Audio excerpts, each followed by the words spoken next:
Hello बच्चों, welcome back to my channel. कैसे हैं आप सब लोग? आप लोगों की जो बिहार में लेखपाल की वैकेंसी है उसकी प्रिपरेशन मैं आप लोगों को करा रही थी। प्रीवियस वीडियो में हमने समझा था टैक्सेशन में कि क्या डिडक्शंस दी जाती हैं एटी की, जो एटीसी से एटीयू तक की होती है। सारी डिडक्शंस भी आप लोग को समझा दी थी और साथ में उसके एमसीक्यूज भी हमने सॉल्व किए थे। आज जो वीडियो है उसमें कुछ और इम्पोर्टेंट टैक्सेशन से रिलेटेड क्वेश्चंस रहेंगे, जैसे कि आईटीआर किस तरह का होता है, कौन कौन सा आईटीआर भरता है, फिल करता है, बहुत ही इंपॉर्टेंट है ये भी। इससे क्वेश्चंस आपके जरूर पूछे जाएंगे। और साथ में ही कितने टाइप का असेसमेंट होता है, टैक्स असेसमेंट जो होता है, वो सब आज की वीडियो में रहेंगे। तो आइए वीडियो को शुरू करते हैं।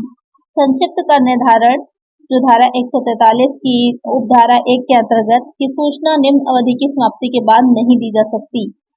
Intimation for assessment on the basis of return under Section 143 subsection 1 cannot be sent after the expiry of 1 year from the end of the relevant assessment year, 1 year from the end of the financial year in which the return is made, 2 years from the end of the relevant assessment year, 2 years from the end of the financial year in which the return is made। Question में कह रहा है कि जो संक्षिप्त कर निर्धारण होता है उसकी जो सूचना होती है वो उसकी अवधि एक तरह से क्या रहती है कि उसके बाद नहीं दी जा सकती है।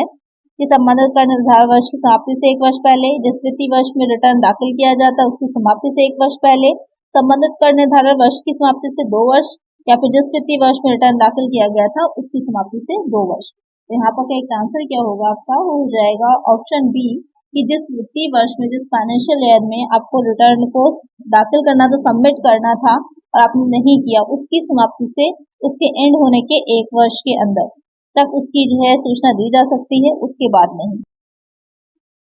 नेक्स्ट क्वेश्चन है, व्यक्ति की दशा में आयकर विवरणी दाखिल करने की देय तिथि है। Due date for filing return of income in case of an individual 13 June, 31 July, 31 August, 30 September. तो यहाँ पर आपकी फॉर्म्स होती हैं, कंपनीज होती हैं, इंडिविजुअल्स होते हैं, कई तरह के अलग अलग रहते हैं। तो सबका अपना अलग अलग जो है उनके लिए फॉर्म्स भी रहते हैं और उनकी डेट्स भी अलग अलग होती हैं। तो यहाँ पर एक इंडिविजुअल के लिए पूछ रहा है, एक व्यक्ति के लिए पूछ रहा है कि इनकम टैक्स की जो उसको रिटर्न को जो फाइल करना होता है उसकी लास्ट डेट क्या रहती है या डेट क्या होती है, तो वो हो जाती है 31 जुलाई। 21 जुलाई तक उसको अपनी आयकर रिटर्न को फाइल कर देना होता है। तो एक आंसर हो जाएगा ऑप्शन बी। नेक्स्ट क्वेश्चन है, एक फर्म जिसके खातों का अंकेक्षण अनिवार्य है, आयकर विवरणी दाखिल करने की देय तिथि है। Due date for filing return of income in case of a firm whose accounts are required to be audited is 31 July, 31 August, 30 September, 31 October. तो क्वेश्चन में जो कह रहा है कि जो एक फर्म होगी, इससे पहले हमने क्वेश्चन में देखा था कि क्या था, एक व्यक्ति था, इंडिविजुअल था। यहाँ पर एक फर्म है जो कि जिसका अकाउंट्स जो है वो ऑडिट कराना कंपलसरी है। उनको जो टैक्सेशन की या जो टैक्स के लिए रिटर्न फाइल कर रहे हैं उसकी देय तिथि क्या रहती है, वो हो जाती है 30 सितंबर, यानी कि 30 सितंबर की। तो एक आंसर होगा ऑप्शन सी, ध्यान में रखिएगा। नेक्स्ट क्वेश्चन है, ऐसे व्यक्ति जिसकी वेतन या पारिवारिक पेंशन एवं ब्याज से आय के लिए निर्धारित फॉर्म है। यहाँ पर आपको फॉर्म से रिलेटेड पूछा है, क्वेश्चन अक्सर पूछा जाता है कि कौन सा फॉर्म भरना होता है। For individual having income from salary और family pension and interest the prescribed form is. यहाँ पे एक इंडिविजुअल की बात की जा रही है। ITR 1, ITR 2, ITR 3, ITR 4। कौन सा फॉर्म भरना होता है, वो हो जाता है ITR 1। तो एक आंसर हो जाएगा ऑप्शन ए। इसमें आइए देख लेते हैं एक बार सभी ITR को, क्योंकि कहीं से भी क्वेश्चन पूछ सकता है। तो कितने टाइप के होते हैं और किस चीज में कौन सा ITR फॉर्म फिल किया जाता है। तो इसमें ITR 1 जो है, जैसे कि भी आपने क्वेश्चन में देखा, इसमें नीचे सहज लिखा हुआ है, इसको भी ध्यान में रखिएगा। एग्जाम में पूछ सकता है कि कौन सा ITR सहज है, या नीचे के अभी आप देखेंगे सुगम, एक ITR 4S जो है वो सुगम भी है। तो अभी उसको भी समझते हैं। तो ITR 1 जो होता है व्यक्तियों के लिए होता है, इंडिविजुअल के लिए होता है। इंग्लिश में भी आप लोग को मैं एक्सप्लेन कर दूंगी। तो उसमें क्या रहेगा कि व्यक्ति जिसकी जो इनकम होती है सिर्फ वेतन शीर्षक के अंतर्गत आएगी, यानी कि जो सिर्फ सैलरी से इनकम हो रही है उसको ही इस ITR 1 को भरना होता है, बाकी किसी को भी नहीं भरना होगा। और इसमें कौन सी चीजें हैं, या उनकी पारिवारिक पेंशन है, ब्याज से आय है, या फिर उसकी मकान संपत्ति। तो 2 हेड इसमें आ जाएंगे, इनकम फ्रॉम सैलरी और इनकम फ्रॉम हाउस प्रॉपर्टी। तो उनको यही ITR 1 जो होता है वो फिल करना होता है। ITR 2 जो होगा वो व्यक्तियों, इंडिविजुअल और साथ में हिंदू अविभाजित परिवार यानी HUF जो होता है उन दोनों के लिए रहेगा। किस तरह की इनकम के लिए?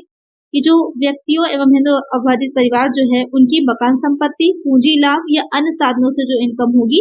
यहाँ पर सिर्फ आपकी कौन सी इनकम नहीं इंक्लूड की गई है, इनकम फ्रॉम सैलरी को इंक्लूड नहीं किया गया है, बाकी सारी इनकम इसमें आ जाएंगी, वो ये ITR भर सकते हैं। और साथ में ही किंतु उस व्यक्ति की आय व्यापार एवं पेशे से नहीं होनी चाहिए, यानी कि मकान संपत्ति से हो, कैपिटल गेन से हो और इनकम फ्रॉम अदर सोर्सेज। इसमें 3 हेड को शामिल किया गया, इनकम फ्रॉम सैलरी और इनकम फ्रॉम जो बिजनेस प्रोफेशन होता है उससे प्रॉफिट या इनकम कोई हो रही है, उन दो को शामिल नहीं किया जाएगा। उसके बाद आ जाता है ITR 3। इसमें भी ये भी आपका व्यक्ति और हिंदू परिवार दोनों के लिए है, इंडिविजुअल और HUF फैमिली दोनों के लिए रहेगा। ये किस तरह का होता है? तो उन व्यक्तियों और हिंदू परिवारों के लिए जो किसी फर्म में साझेदार हैं, यानी कि कोई फर्म है उसमें वो पार्टनर हैं, तो वहां पर उनकी अपने व्यवसाय पेशे से कोई आय नहीं हो रही है, सिर्फ एज ए पार्टनर उनकी उस फर्म से इनकम हो रही है, तो वो ITR 3 को फिल करते हैं। फिर आ जाता है ITR 4। ITR 4 में क्या आएगा? व्यक्ति और हिंदू अविभाजित परिवार दोनों के लिए है। इसमें आपकी कौन सी इनकम बच रही थी? हमारी जो मेन है व्यापार में पेशे की आय वो बच रही, क्योंकि बाकी सारी इनकम जो 5 हेड होते हैं टोटल, तो 4 हेड का हो गया। इनकम फ्रॉम सैलरी ITR 1 में चला गया, income from house property, capital gain, income from other sources ITR 2 में चला गया। अब हमारा बचता है income from business and profession, वो आ जाता किसमें आ जाएगा? ITR 4 में आ जाएगा।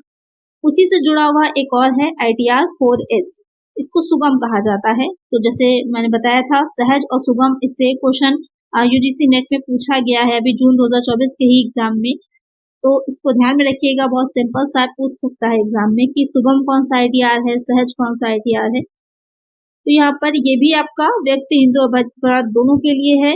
इसमें कौन सी इनकम आती है? तो इसमें इनकम आ जाती है जो 44 AD और 44 AE के अंतर्गत आती है, वो इनकम को ITR 4S में इंक्लूड किया जाता है। फिर आ जाता है ITR 5। अब ये ITR जो है वो सिर्फ साझेदारी फर्म या फिर जो अन्य होते हैं उनके लिए है। इसमें क्या रहेगा कि जो साझेदारी फर्म यानी पार्टनरशिप फर्म है और जो व्यक्तियों का संघ यानी एसोसिएशन ऑफ जो हो जाता है, व्यक्तियों का एक संघ होता है, एसोसिएशन ऑफ इंडिविजुअल होगा या व्यक्तियों का समूह होता है, उसके द्वारा जो ITR फिल किया जाता है वो ITR 5 होता है। तो जो साझेदारी फर्म के सदस्य थे जिनको मिल रहा था भुगतान, जो भी आय हो रही थी साझेदारी फर्म से, वो कौन सा ITR फिल कर रहे थे? वो ITR 3 फिल कर रहे थे। और जो साझेदारी फर्म की टोटल इनकम है वो कौन सा ITR फिल करेगी? वो ITR 5 फिल करेगी। तो ध्यान में रखिएगा, साझेदार पूछ रहा है या साझेदारी फर्म पूछ रहा है, वहां पर भी आपको कंफ्यूजन हो सकती है। फिर आ जाएगा ITR 6 जो कंपनी के लिए होता है। कंपनी धारा 2 के अंतर्गत कर मुक्ति मांगने वाली कंपनियों को छोड़कर बाकी सारी कंपनियां जो होंगी वो ITR 6 फिल करती हैं। सबसे इजी ITR 6 ही है। कंपनी की बात जाएगी सीधे आपको ITR 6 लगा देना है। ITR 7 व्यक्ति और कंपनी चाहे अधिनियम की धारा 25 के अंतर्गत पंजीकृत हो या फिर नहीं हो, वो ITR 7 भरेगी। इसमें कौन सा जाएगा? उन व्यक्तियों जिसमें कंपनी करदाता भी आएंगे द्वारा भरा जाएगा जिन्हें अधिनियम की धारा 139 के अंतर्गत आय का विवरण करना आवश्यक। तो क्वेश्चन आपके दे रखा होगा सेक्शन 139 के अंडर में है 4A, 4B, 4C, 4D, तो उनको ITR 7 फिल करना है। इसको आपको याद करना होगा, समझ लिया होगा आपने, इसको थोड़ा सा आपको लर्न भी करना होगा। फिर आ जाता है ITR 5, ये रोमन में लिखा हुआ है आपका ITR 5, सभी के द्वारा डिजिटल हस्ताक्षर की अनुपस्थिति में। इसमें क्या रहेगा? ये तब आवश्यक है जब आय के विवरण, सीमांत लाभों से संबंधित सूचनाएं जो कि ITR 1, 2, 3, 4, 5 और 6 में दी गई हैं, उन्हें डिजिटल हस्ताक्षर के बिना इलेक्ट्रॉनिकली संप्रेषित किया गया हो। क्योंकि अगर आज के टाइम में तो सब ऑनलाइन होता है, तो जो फॉर्म फिल किया जाता है वो भी ऑनलाइन ही ITR भरा जाता है। तो जब ऑनलाइन ITR को फिल कर रहे होते हैं तो वहां पर जो डिजिटल हस्ताक्षर होते हैं अगर वो नहीं किए गए हैं और उन्हें संप्रेषित कर दिया गया है तब इसको फिल करना होता है। तो ये सारे ITR हैं आपके, देख लीजिएगा अच्छे से, स्क्रीनशॉट ले लीजिएगा और इसको रिवाइज कर लीजिएगा। पूछे जाते हैं ज्यादातर, जो मोस्टली पूछा जाता है ITR 4 आता है, ITR 1 बहुत पूछा जाता है, तो इनको ध्यान से देख लीजिएगा। आइए चलते हैं नेक्स्ट क्वेश्चन पे। नेक्स्ट क्वेश्चन है, स्थायी खाता संख्या प्राप्त करना अनिवार्य है। Getting permanent account number is compulsory for. इसको स्थायी खाता संख्या को शॉर्ट पे क्या बोलते हैं? जो परमानेंट अकाउंट नंबर है शॉर्ट में पैन कहलाता है। इसको भी ध्यान में रखिएगा। एग्जाम में पैन के बारे में पूछ सकता है कि पैन किस लिए इम्पोर्टेंट होता है, या फिर पैन की फुल फॉर्म भी पूछ सकता है। तो परमानेंट अकाउंट नंबर इसकी फुल फॉर्म हो जाती है। Income tax, SSC, importer, SSC under service tax, all of this. तो यहाँ पर जो इनकम टैक्स पे कर रहा हो, या फिर इम्पोर्टर हो, या फिर सेवा शुल्क के अंतर्गत करदाता हो, एसएससी अंडर सर्विस टैक्स, तीनों को ही पैन कार्ड कंपलसरी होता है। अब तो बैंक में भी एक लिमिट से ज़्यादा ट्रांजेक्शन अगर कर रहे हैं तो आपके लिए पैन कार्ड अनिवार्य कर दिया गया है। बैंक अकाउंट के साथ पैन कार्ड को, आधार कार्ड को भी लिंक करना कंपलसरी हो चुका है अब तो यहाँ पर तीनों के लिए ही कंपलसरी है, अनिवार्य है। तो इसका आंसर हो जाएगा ऑप्शन डी। आजकल तो मोस्टली सभी के पास पैन कार्ड होता ही है। चलिए नेक्स्ट क्वेश्चन लेते हैं। भूल सुधार किया जाता है, certification of mistake is done under section 145, under section 147, under section 154, under section 156 कि अगर कर निर्धारण करने में किसी तरह की भूल चूक हो गई है तो उसका सुधार जो किया जाएगा, उस मिस्टेक को सुधारा जो जाएगा वो किस सेक्शन में आएगा? सेक्शन भी एग्जाम में पूछ लेता है, कर निर्धारण की पूछ सकता है या सर्वोच्च कर निर्धारण की, अभी हम आगे उसे भी देख लेंगे। यहाँ पर जो भूल सुधार किया जाता है उसकी सेक्शन हो जाती है 154। तो एक आंसर हो जाएगा हमारा ऑप्शन सी। नेक्स्ट क्वेश्चन है, स्वयं कर निर्धारण की धारा है, section of self assessment is 140, 140A, 143, 144। तो यहाँ पर स्वयं कर निर्धारण, तो यहाँ जो आपका कर निर्धारण किया जाता है, असेसमेंट होता है, तो उसके कई आपके टाइप्स होते हैं, कई प्रकार होते हैं। तो एक बार देख लेते हैं इसे और समझ लेते हैं कि कर निर्धारण के प्रकार, टाइप्स ऑफ असेसमेंट। एक हो जाता है सेल्फ असेसमेंट, स्वयं कर निर्धारण। दूसरा हो जाता है सेल्फ असेसमेंट, स्वयं कर निर्धारण। दूसरा हो जाता है नियमित कर निर्धारण यानी कि रेगुलर असेसमेंट। तीसरा हो जाता है सर्वोत्तम निर्णय कर निर्धारण, बेस्ट जजमेंट असेसमेंट। फोर्थ होता है पुनः कर निर्धारण, रीअसेसमेंट। फिफ्थ होता है टेस्टलेस निर्धारण। फिर आ जाता है सिक्स में क्षेत्राधिकार रहित निर्धारण यानी रिस्ट्रिक्शनलेस असेसमेंट। तो यहाँ पर 6 टाइप से होते हैं आपके जो असेसमेंट होता है उससे। क्वेश्चन ज्यादातर जो पूछता है वो आप सेल्फ असेसमेंट से, रेगुलर से, या फिर जो बेस्ट जजमेंट असेसमेंट होता है उसी से क्वेश्चन ज्यादा बनते हैं। स्वयं कर निर्धारण में क्या रहता है? इसे स्वयं कर निर्धारण इसलिए कहा जाता है क्योंकि इसमें जो करदाता होता है, जो एसएससी होता है, वो अपनी टोटल जो उसकी इनकम होती है उसकी कैलकुलेशन करके या उसकी गणना खुद से करता है, और जितना भी उससे टैक्स बन रहा होता है उस राशि का भुगतान करता है। ये किस धारा के अंतर्गत आ जाता है? ये हो जाता है 140A के अंतर्गत आता है। तो करेक्ट आंसर यहाँ पर क्या हो जाएगा आपका? Option B. नेक्स्ट क्वेश्चन है, सर्वोत्तम निर्णय कर निर्धारण की धारा है 143, 144, 147, 148। Section of best judgement assessment is. सर्वोत्तम कर निर्धारण जो होगा उसकी क्या, ये आपसे सेक्शन पूछा है, धारा पूछा है, क्या हो जाएगी? तो उसकी धारा हो जाती है ऑप्शन बी 144। सर्वोत्तम कर निर्धारण होता क्या है एक बार ये समझ लेते हैं कि जो करदाता होता है, जो एसएससी होगा, जो कर निर्धारण अधिकारी होते हैं, जो असेसमेंट ऑफिसर्स होते हैं, उनको हेल्प नहीं करता है, उनको सहयोग नहीं करता, तो जो कर निर्धारण अधिकारी होगा उसके पास जो भी इंफॉर्मेशन होती हैं उससे रिलेटेड, वो उस इंफॉर्मेशन के अकॉर्डिंग क्या करता है, उस पर टैक्सेशन लगाता है।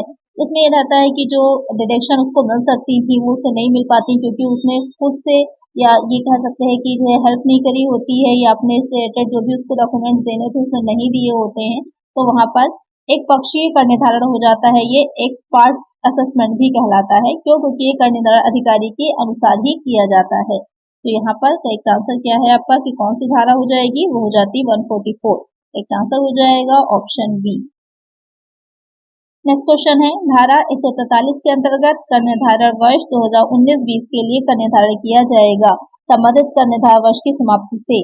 यहाँ पर कोई भी एयर दे रखा हो सकता है, आपका जरूरी नहीं है 2019-20 दे रखा हो, 23-24 भी हो सकता है।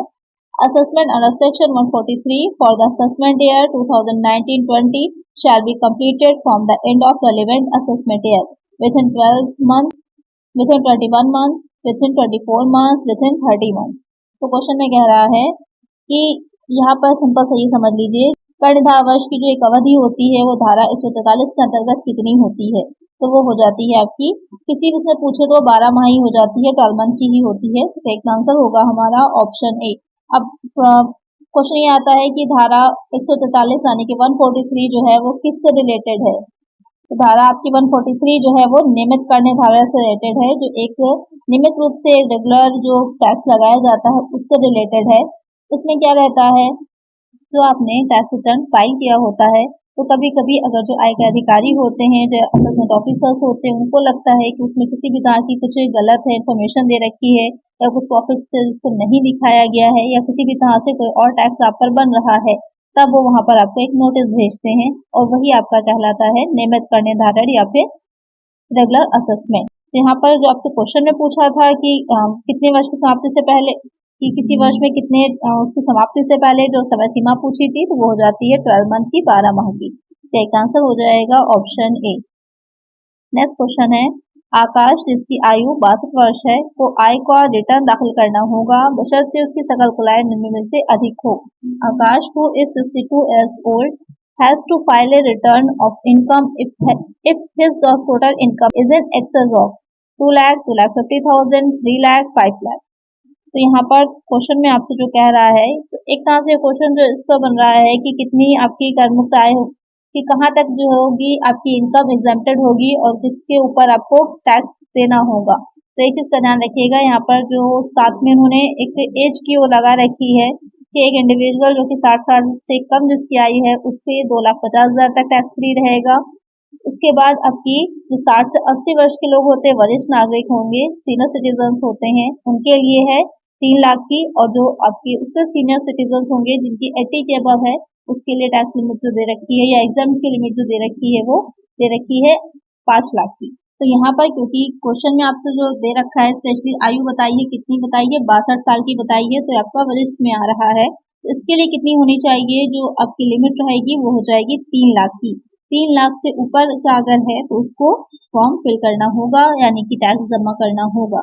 इसके कम है तो उसको टैक्स नहीं देना होगा। तो एक आंसर हो जाएगा ऑप्शन सी। ध्यान रखिएगा, अगर एज दे रखी है साथ में तो उसी के अकॉर्डिंग आपका आंसर की लिमिट भी चेंज हो जाएगी। तो नेक्स्ट क्वेश्चन लेते हैं, बैंक के साथ स्थायी जमा की राशि डैश अधिक होने पर स्थायी खाता संख्या लिखना अनिवार्य है। PAN must be quoted with when the fixed deposit with the bank exceeds 25,000, 50,000, 10,000, 20,000। अच्छा क्वेश्चन है ये। आप लोग ने अगर बैंक में पैसे निकाले जमा किए होंगे तो आपको पता होगा कि क्या इसकी लिमिट होती है। तो जल्दी से मुझे कमेंट करिए आप लोग इसका आंसर कि कितने अमाउंट में आप ट्रांजेक्शन कर रहे होंगे बैंक के साथ, जब आपको पैन का जो नंबर होता है, पैन नंबर लगाना अनिवार्य होगा साथ में। तो इसका आंसर आप लोग मुझे कमेंट करिएगा। पहले ये चीज नहीं थी लेकिन अब कुछ सालों में ये कंपलसरी कर दिया गया है। तो इसका आंसर आप लोग मुझे कमेंट करिएगा। नेक्स्ट क्वेश्चन लेते हैं, कर निर्धारण अधिकारी होता है assessing officer is assistant commissioner, deputy commissioner, income tax officer, all of these. तो क्वेश्चन में कह रहा है कि जो असेसी ऑफिसर होते हैं, यानी कि जो टैक्स लगा रहे होते हैं, निर्धारण कर रहे होते हैं, वो ऑफिसर्स कौन से होते हैं। तो ऑप्शंस में दे रखा है कि सहायक कमिश्नर, उप कमिश्नर, आयकर अधिकारी या फिर ये सभी। तो यहाँ पर ये सारे ही ऑफिसर्स और सारे ही अधिकारी क्या होते हैं, असेसिंग ऑफिसर होते हैं, कर निर्धारण अधिकारी होते हैं।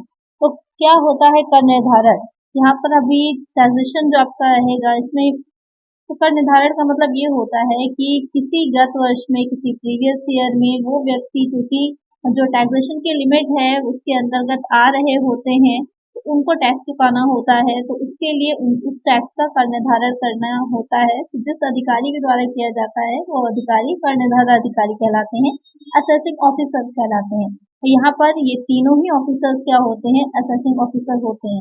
आइए एक बार देखते हैं कि इसका क्या क्रम रहता है, क्या सीक्वेंस रहता है, कैसे इसको हम देखेंगे। तो यहाँ पर सबसे पहले जो आता है, अगर हम बात कर रहे हैं टैक्स की, इनकम टैक्स की प्रत्यक्ष करों की हम बात करेंगे, अगर डायरेक्ट टैक्सेस की, तो सबसे पहले आ जाता है प्रत्यक्ष करों का केंद्रीय बोर्ड, जिसे शॉर्ट में CBDT बोला जाता है, central board of direct taxes. उसके बाद आ जाता है आपके आयकर प्रधान महानिदेशक या फिर मुख्य प्रधान आयकर कमिश्नर आ जाता है। उसके बाद आता है आयकर प्रमुख निदेशक या मुख्य आय कमिश्नर हो जाता है। फिर आता है आयकर प्रधान निदेशक या आयकर प्रधान कमिश्नर, आयकर निदेशक या आयकर कमिश्नर या आयकर कमिश्नर अपील, अतिरिक्त आयकर निदेशक या अतिरिक्त आयकर कमिश्नर, फिर संयुक्त आयकर निदेशक आता है, फिर उप निदेशक आता है, फिर सहायक निदेशक आएगा, फिर आयकर अधिकारी आता है, फिर कर वसूली अधिकारी, फिर आयकर निरीक्षक। तो ये इतने हो जाते हैं आपके जो टैक्स रिलेटेड होते हैं या फिर जो एक ऑफिसर्स होते हैं जो कि इससे रिलेटेड काम करते हैं। तो यहाँ पर करेक्ट आंसर क्या हो जाएगा option D, all of this. Next question है, आयकर पदाधिकारियों की अंतिम कड़ी है। Last chain of income tax authorities is inspector of income tax, tax recovery officer, income tax officer, commissioner of income tax. तो क्वेश्चन में कह रहा है कि सबसे लास्ट में जो आता है वो कौन होगा। तो अभी मैंने सारे आपको बता दिए कि इसमें कौन कौन से आते हैं। तो सबसे लास्ट में कौन सा मैंने बताया था, वो हो जाएगा जो आयकर निरीक्षक होता है, इंस्पेक्टर ऑफ इनकम टैक्स होता है। इसकी भी वैकेंसीज आती हैं, आप उसमें भी फॉर्म फिल कर सकते हैं। तो यहाँ पर करेक्ट आंसर हो जाएगा ऑप्शन ए। नेक्स्ट क्वेश्चन है, आयकर विभाग का नियंत्रण करता है, who controls the income tax department, income tax commissioner, CBDT, ITO, none. Question में कह रहा है कि आयकर जो विभाग जो है ये इनकम टैक्स डिपार्टमेंट जो है वो किसके कंट्रोल में रहता है, आयकर आयुक्त के, प्रत्यक्ष करों का केंद्रीय बोर्ड के, आयकर अधिकारी के, या फिर इनमें से कोई नहीं। तभी जो सीक्वेंस मैंने आप लोग को बताया था तो सबसे पहले उसमें कौन सा था, सबसे पहले था प्रत्यक्ष करों का केंद्रीय board, central board of direct taxes. इसे शॉर्ट में सीबीडीटी बोला जाता है। अगर एग्जाम में आपको सिर्फ सीबीडीटी शॉर्ट में लिखा रहता है, उसकी फुल फॉर्म पूछ लेता है तो central board of direct taxes, प्रत्यक्ष करों का केंद्रीय बोर्ड। तो करेक्ट आंसर यहाँ पर क्या हो जाएगा ऑप्शन बी, कि जो प्रत्यक्ष करों का केंद्रीय बोर्ड होता है उसी के द्वारा या वो ही सारी चीजों पर नियंत्रण रखता है कि किस तरह से कैसे टैक्सेशन की जो प्रोसेस होती है वो चलेगी, और उससे रिलेटेड जो भी नियम और कानून होते हैं, रूल्स और रेगुलेशंस होते हैं, वो सारे। नेक्स्ट क्वेश्चन पे चलते हैं, आयकर पदाधिकारियों में सर्वोच्च पदाधिकारी है। Top authorities in income tax authorities are finance minister, finance secretary, board of direct taxes, chief commissioner. तो जो आयकर पदाधिकारी होते हैं उसमें सबसे उच्च अधिकारी कौन होता है, तो यहाँ पर जो इसका कंट्रोल रखेगा वही सबसे सर्वोच्च पदाधिकारी भी होगा। तो यहाँ पर कंफ्यूज आना नहीं है आपको, आपका आंसर सीबीडीटी ही रहेगा।